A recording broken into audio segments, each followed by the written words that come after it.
Good morning, my friends. Here we have another day in countryside, and today I'm going to show you how I'm going to process my oak logs. Let me show you how.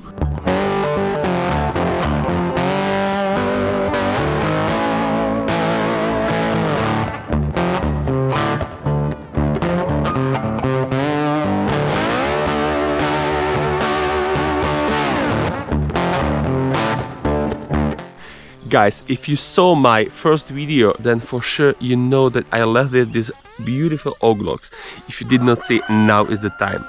But as I already told you today, I called my really good friend from a local village here, and he has the sawmill. So guys, let's do it.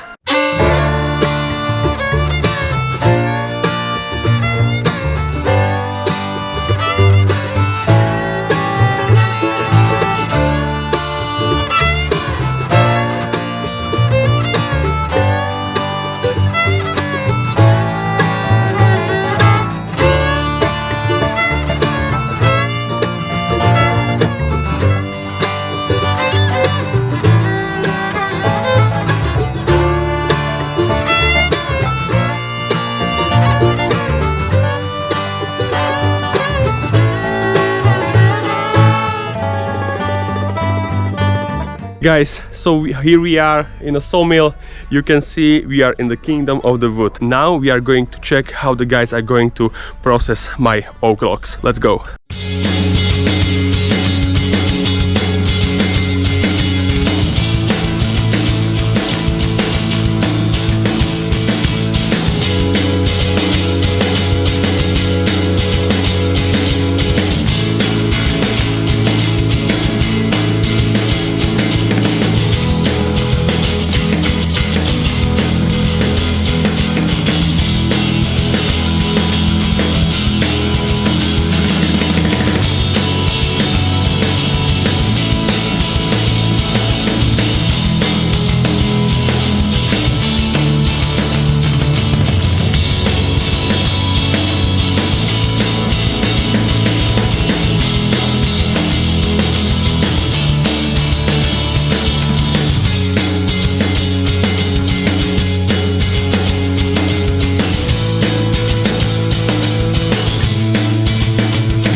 Look at them, 6 centimeters. It's all a little bit more than 2 inches, and I think that it looks absolutely beautiful. It will be awesome table. Done, everything processed. We have a huge pile of planks, and in the future I'm going to build a really nice dining table from it. So stay tuned. My friends, weather doesn't like us. It's raining all day right now, and we have to somehow move planks from a sawmill to my property. It will be tricky because mud is everywhere, it's slippery, but we'll make it. Guys, it's insane, it's slippery, mud is everywhere. We really had to switch vehicles. Pile is here, just the small ones, yeah, small ones, and the really big planks we are going to move by a tractor. So my friends, on the way. Beautiful Saturday guys. Pile is loaded. Now we are on the way. Guys, it was a really good move to switch motorization, tractor instead of car. We have it here, and we are on the way home.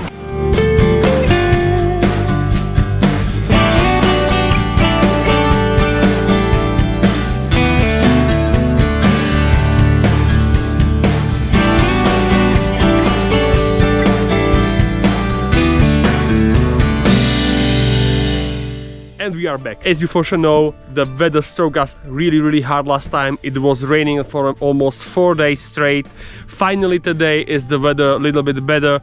At least it's not raining. And we have a chance to really continue and finish our plank topic. A few days ago we were able to move the planks from a sawmill here on the property. We just temporarily stored it here under this temporary roof, yeah, to really protect it from a rain. And today we are going to store it on the final resting place, and we are going to also apply the protection against the spores, bugs, mushrooms, and the second phase we are going to paint the tips of the planks and protect them from a drastic drying.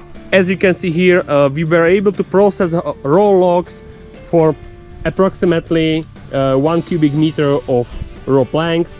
Most of them, the huge ones, are like 6 centimeters thick.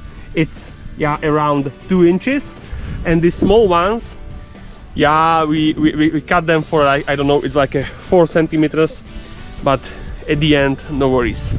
We will process them and it will be super awesome dining table. Today we are going to move a whole pile of planks to the city.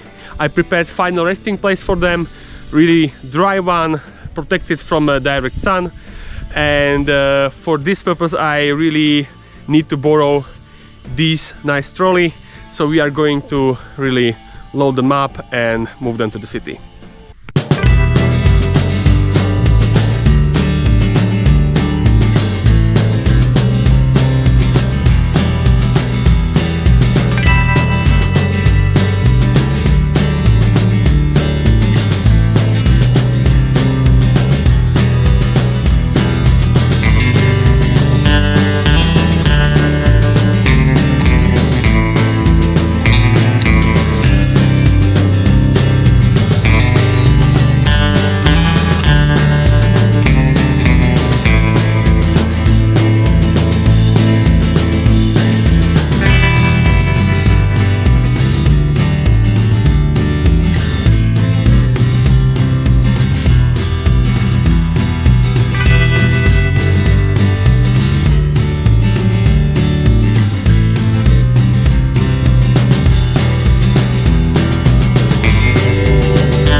Whole pile is loaded already, and we are on the way to the city.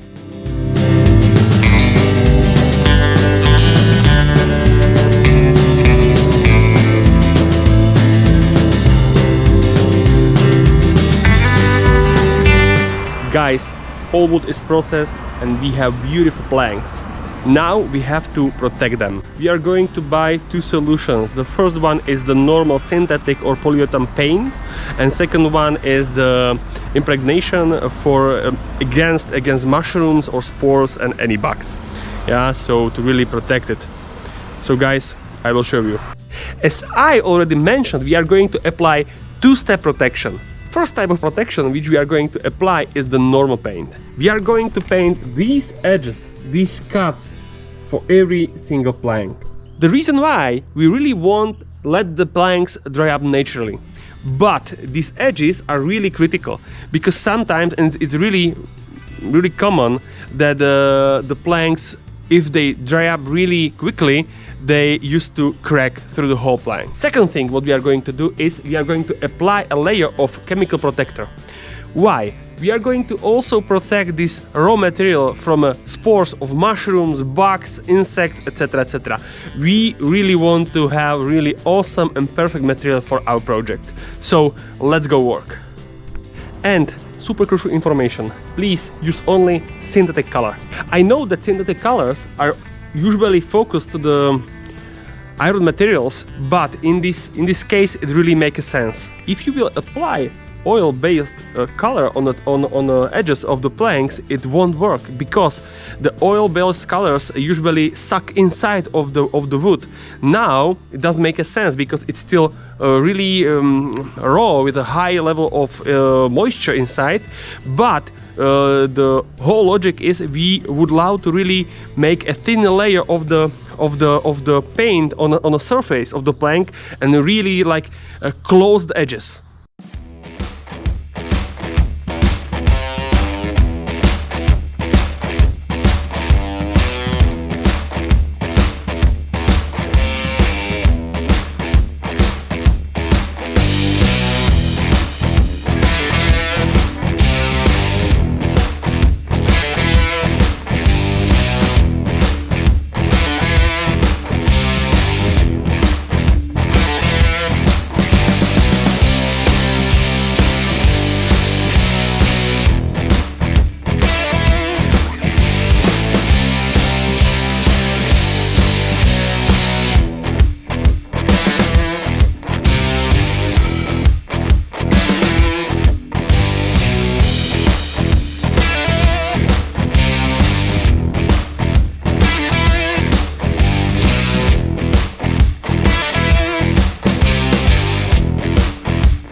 is done, and now we are going to prepare a chemical protection. Let me show you how. So my friends, I'm going to use Bokemit. Yeah, it's a wood care since 1968. From my point of view, this is the best option. It's protection from bugs, shrooms, spores, etc, etc. So this whole bottle is for 10 liters, so I left like half of it, so we have more or less like a 50 square meters of protection, so it's good enough for whole piles. Guys, so here we have like 4 liters of pure water, and then we are going to use the whole, is it 50% of this bottle. I have a little trick for application. Normally everybody just paint it, yeah? Paint the planks with this solution, but I'm going to spread this. It is much quicker, it's efficient, and it's really, for 5 minutes it's done. What keeps you up at night, yeah? Make all the demons quiet, yeah? We were built to thrive, yeah? I think that we've all had enough. What keeps you up at night, yeah? Make all the demons quiet, yeah? We were built to thrive, yeah. I think that we've all had enough. Yeah, I think that we've all had enough. Sick of dealing with the old plan. They know that we're calling it wrong. You got me like, oh yeah, I think that we've all had enough. Sick of dealing with the old plan. Chemical protection, Bokemit is applied now, and now we have to wait till it dry up a little bit. It will be like, I don't know, 30-45 minutes, and then we can store all planks in a pile. No worries, we are going to apply Bokemit also on the other side. Guys, so this is the spot that where I'm going to store my planks in a pile. I'm going to store it here because I have really clean concrete surface. First step, you have to prepare a support for a whole pile, which will separate the ground planks from a bottom, to really separate it from a moisture. But it's really crucial to have it from the same size. Keeps you up at night, yeah. Make all the demons quiet, yeah. We were built to thrive, yeah. I think that we've all had enough. Keeps you up at night, yeah. Make all the demons quiet, yeah. We were built to thrive, yeah. I think that we've all had enough. Yeah, I think that we've all had enough. Sick of dealing with the old plan. They know that we're calling it wrong. You got me like, oh yeah, I think that we've all had enough. Sick of dealing with the old plan. They know that we're calling it wrong. Here is the final pile. Thanks God, all done, all protected. The layer is applied on both sides. Also, the color is there. Last super crucial information: if you have a plan to really pile the planks like me, yeah, to let them dry naturally, you have to really follow the line of these separation sticks. The reason is, as you can see on the bottom, there is a really big support one, yeah, and all these little ones will transfer the weight of whole pile through straight line down there, yeah. And if you miss one, for example, if this one would be somewhere here, weight of all pile above will transfer to this plank, and here it will create a bump. And that was it. Today's video is over. It's done. So if you want to support me a little bit, just give me a sub, leave a comment, ask me a question, like the video, and we will see each other in the next video.